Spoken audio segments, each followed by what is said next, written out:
नमोस्तु आचार्य। देवेंद्र जैन आगरा से अपनी शंका रख रहे हैं, जो सामग्री हम वेदी पर चढ़ाते हैं उस पर किसका अधिकार है, माली का या पुजारी का? कृपया शंका का समाधान करें। देखिए, हम लोग अष्टद्रव्य से पूजा भगवान की करते हैं और अष्टद्रव्य को पुजारी गण उसको स्वाहा करके मंत्र करके छोड़ देते हैं और उनकी उसमें पवित्र भावना होती है, अपने कर्मों का क्षय हो और हमारा मन उपयोग लगा रहे और हमारी त्याग की भावना होती है, तो हम द्रव्य को छोड़ देते हैं। द्रव्य को छोड़ने के बाद हम द्रव्य को ग्रहण नहीं कर सकते। क्यों? क्योंकि वो हमारे लिए अब निर्माल्य है, हम उसे ग्रहण नहीं कर सकते। लेकिन जो माली है, मंदिर का जो माली है, उसके लिए निर्माल्य नहीं है, उसके लिए तो माल्य है, क्योंकि वो उसका वो अधिकारी है। उसके लिए अधिकारित कमेटी द्वारा नियुक्त किया गया है कि इस द्रव्य को आपको लेना है। तो इस प्रकार से उसको कभी निर्माल्य खाने का दोष नहीं लगेगा कि भगवान की द्रव्य चढ़ी हुई उसको खा रहा है या बेच रहा है, तो उसको दोष नहीं लगेगा। क्यों? दोष तब लगेगा जो वस्तु हमने छोड़ दी हो और उसे हम पुनः ग्रहण करना चाहें, तो हम उसके अपहरण के दोषी होंगे कि हमने किसी के अधिकार का अपहरण किया है। तो हम किसी के अधिकार का अपहरण करते हैं तो निर्माल्य कहलाता है। जैसे मंदिर में दान दिया, पैसे दान दिए और उसको आप अपने काम में लगा लो, ब्याज खाना चालू कर दो, तो आप क्या करते हैं? वो निर्माल्य खाते हैं। क्यों? क्योंकि उसमें आपका अधिकार नहीं है। तो इसी प्रकार से सामग्री आदि में जो अधिकार जिस पुजारी ने उसे छोड़ दिया, चढ़ा दिया, अब उसका अधिकार नहीं है, वो जो मंदिर के जो माली हैं उसका अधिकार है और उसे ही ग्रहण करना चाहिए। नमोस्तु आचार्य। नीलेश जैन इंदौर मध्य प्रदेश से अपनी शंका रख रहे हैं, आत्म सुख को पाने के लिए दीक्षा लेना जरूरी है? कृपया शंका का समाधान करें। देखिए, घर जो है आकुलता का स्थान है, जहाँ पर सदा ममता छाई रहती है। किसी न किसी पर ममता रहती है, किसी न किसी पर राग बना रहता है, चाहे वस्त्र के प्रति हो, चाहे धन के प्रति हो, चाहे पुत्र के प्रति हो, चाहे पति के प्रति, चाहे माता पिता के प्रति। जहाँ पर सदा ही राग के निमित्त पड़े रहते हैं और जहाँ पर मोह तीव्र हो, राग तीव्र हो, वहाँ सदा पर आकुलता ही रहेगी। और आकुलता जो है उसका नाम है दुख।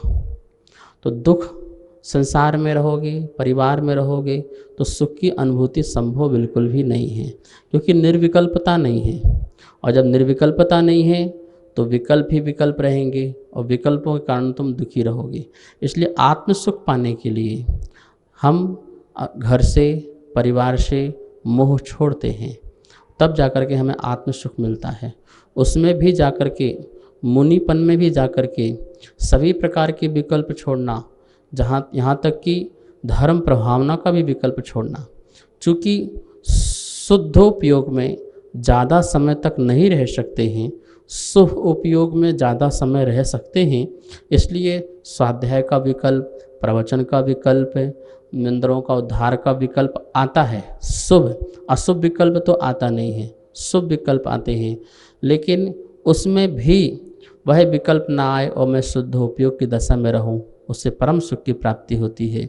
यदि सुख घर में ही मिल जाता तो तीर्थंकर घर को नहीं छोड़ते, परिवार को नहीं छोड़ते।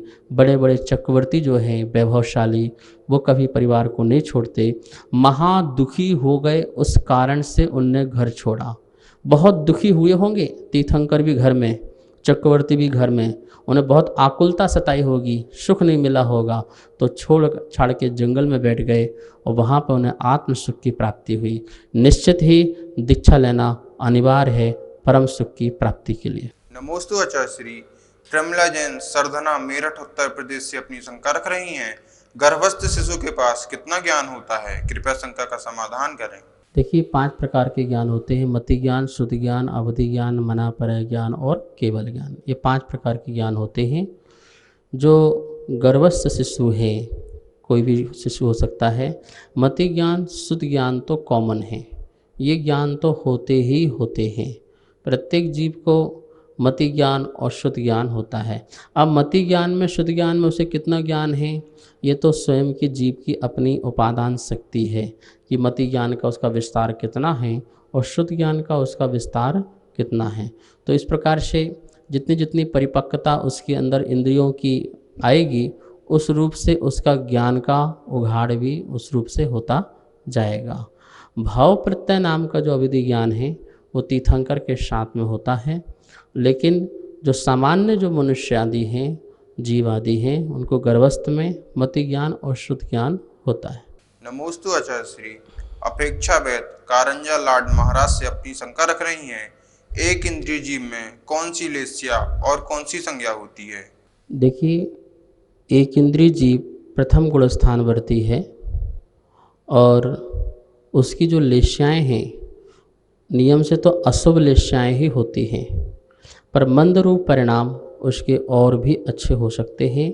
मंद परिणाम जिसके कारण उसको 2 इंद्रिय 3 इंद्रिय पर्याय में उत्पन्न होने में कारण बनते हैं। तो कृष्ण लेश्या में कृष्ण लेश्या, नील लेश्या, कापोत लेश्या, कृष्ण से कम नील होती, नील से कापोत होती है, ऐसे उत्तरोत्तर मंद रूप होती है, तो अशुभ लेश्याएँ उनमें पाई जाती हैं। और जो संज्ञाएँ हैं वो चारों प्रकार की संज्ञाएँ पाई जाती हैं, आहार, भय, मैथुन, परिग्रह, ये चारों प्रकार की संज्ञा होती हैं। वो बात अलग है प्रकट रूप से कितनी हैं और अप्रकट रूप से कितनी हैं। नमोस्तु आचार्य श्री।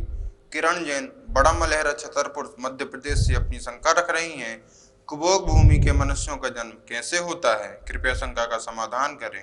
जो व्यक्ति कुपात्रों को दान देकर के धर्म मानते हैं कि हमने धर्म किया, सच्चा धर्म किया, ऐसे व्यक्तियों का यदि मनुष्य गति आदि का बंध बनता है तो वो कुभोग भूमि में जाकर के जन्म लेते हैं।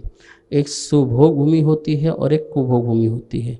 सुभोग भूमि तो वह होती है जहाँ पर जीव सुंदर है, शरीर अच्छा है, बढ़िया है, और कुभोग भूमि वो होती है जहाँ पर जीव का शरीर जो है वो सही नहीं है, जैसे सिर बंदर का हो, काक का हो, घोड़े का हो और हाथ मनुष्य के हों, इस प्रकार से कुभोग भूमियाँ होती हैं।